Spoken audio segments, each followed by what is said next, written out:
Hello' everyone, মই আকৌ আহিলোঁ আৰু এটা MCQ লৈ। এই MCQটো ক্লাছ 10ৰ বাবেতো জৰুৰীয়ে, আমি সকলোৱে জনাটো দৰকাৰী।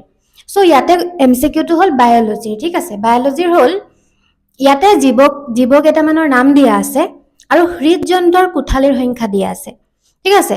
প্ৰথমটো দিছে পক্ষী, মানে বাৰ্ডছ যিবিলাক কওঁ আমি।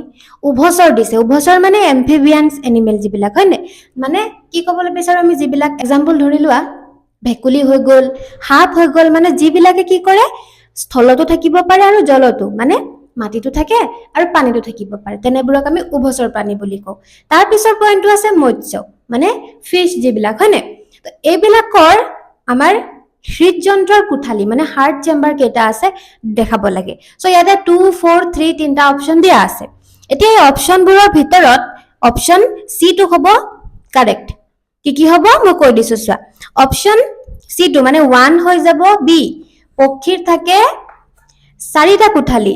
ঠিক তেনেকে 2 নম্বৰটো হ'ব চি, উভচৰ প্ৰাণীৰ হৈ যাব কি 3টা চেম্বাৰ থাকে। আৰু মৎস্য যিটো কোৱা হয়, ফিছ যিবিলাকক কোৱা হয়, ফিছৰ কি থাকে এ নম্বৰ অপশ্যন 2টা চেম্বাৰ থাকে, ঠিক আছে।